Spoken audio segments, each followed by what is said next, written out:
नमस्कार, आप देख रहे हैं 4 PM और मैं हूं आपके साथ सिमरन। दोस्तों, ईरान से पंगा लेके अमेरिकी राष्ट्रपति डोनाल्ड ट्रंप ना सिर्फ जंग में बुरी तरह फंसे हैं, बल्कि व्हाइट हाउस में इस वक्त कोहराम मचा है। बड़ी खबर है कि पूरी दुनिया के डिफेंस एक्सपर्ट्स के होश उड़ गए हैं।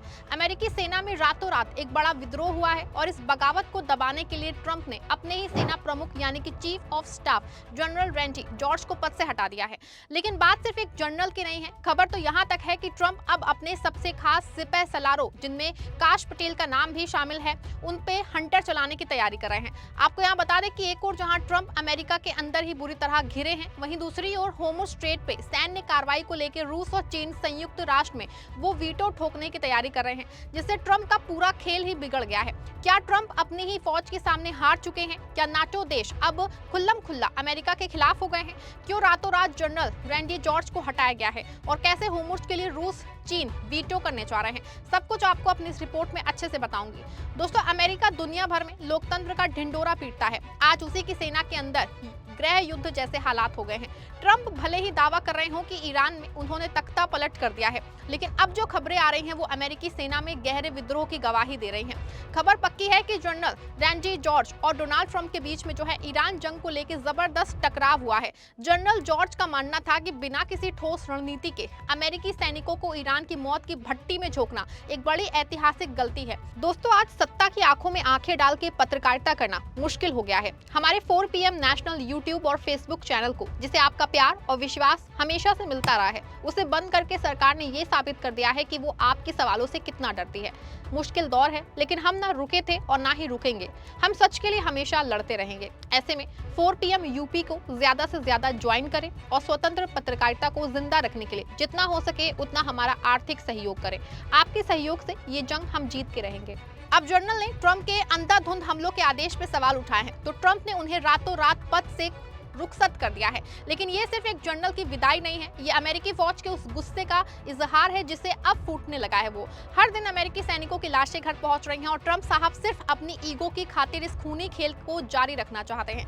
खबर है कि जनरल रैंडी जॉर्ज को बिना कोई कारण बताए तुरंत पद छोड़ने के लिए कहा गया, जबकि उनका रिटायरमेंट अगले साल होना था। उनकी जगह जनरल ला नीफ को नियुक्त किया गया है, जो इस पद से पहले रक्षा मंत्री हेगसेट के निजी सैन्य सहायक के रूप में काम कर रहे थे। हेगसेट के नेतृत्व में हटाए गए वरिष्ठ सैन्य नेताओं की सूची अब चौंका देने वाली है। ज्वाइंट चीफ्स के चेयरमैन, नौसेना प्रमुख, वायुसेना के चीफ ऑफ स्टाफ, रक्षा खुफिया प्रमुख और अब सेना के चीफ ऑफ स्टाफ, सबको किनारे लगा दिया गया है। ये सब ऐसे समय में हो रहा है जब 50,000 से ज्यादा जो है अमेरिकी सैनिक सक्रिय युद्ध में क्षेत्र में वो तैनात हैं।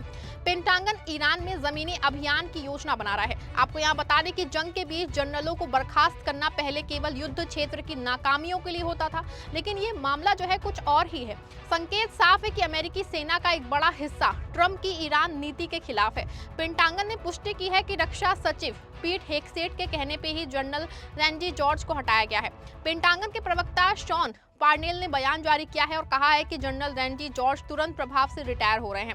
अमेरिका में अब ये चर्चा आम है कि जो व्यक्ति रक्षा सचिव हेगसेट का ब्रीफ केस उठाता था, अब वो पूरी सेना की कमान संभाल रहा है। कहा जा रहा है कि जनरल जॉर्ज ने बिजली संयंत्रों पे हमले और खाक द्वीप पे छापे मारने जैसे फैसलों का कड़ा विरोध किया था, जिसके बाद उनकी छुट्टी कर दी गई।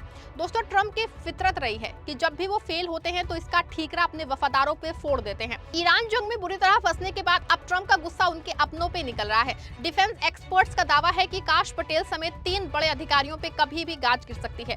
ट्रंप को लगता है कि इन लोगों ने उन्हें ईरान की ताकत का गलत अंदाजा किया, लेकिन हकीकत है कि ट्रंप किसी को वो सुनते नहीं हैं। वो सिर्फ अपनी साख बचाने के लिए अपनों की बलि दे रहे हैं।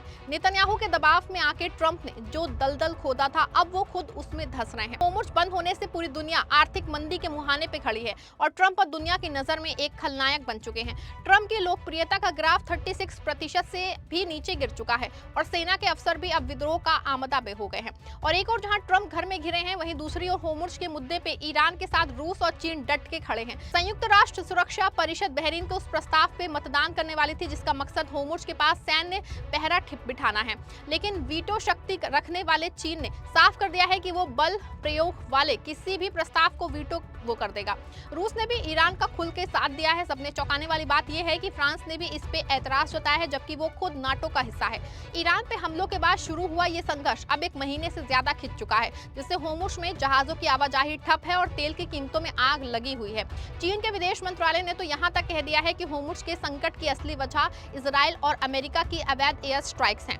बहरीन में सुरक्षा के नाम पे जो प्रस्ताव रखा गया था, रूस और चीन की आपत्तियों के बाद उसे कमजोर करना पड़ा। चीन के यूएन दूत फू कॉन्ग में साफ चेतावनी दी है कि बल प्रयोग से हालात और बिगड़ेंगे। कूटनीति के मोर्चे पे ट्रंप को ये सबसे करारा झटका लगा है। रूस और चीन की जुगलबंदी ने ट्रंप के उस सपने को चकनाचूर कर दिया है जिसमें वो दुनिया की लाइफलाइन पे कब्जा करना चाहते थे। नतीजा ये हुआ कि वोटिंग टल गई है और अब जो है फैसला शनिवार को होगा। ट्रंप अब अपनों और बेगानों दोनों के निशाने पे हैं। एक तरफ फौज की बगावत है, दूसरी तरफ रूस चीन की दीवार। नेतन्याहू की जिद ने इजराइल को खतरे में डाल दिया है। अब ट्रंप की कुर्सी भी डोल रही है। आपको क्या लगता है कि अमेरिकी सेना में ये विद्रोह ट्रंप की सत्ता का अंत कर देगा? क्या शनिवार को यूएन में ट्रंप को कोई और बड़ा झटका लगेगा? अपनी राय कमेंट बॉक्स में दीजिएगा। वीडियो को लाइक और शेयर करिएगा।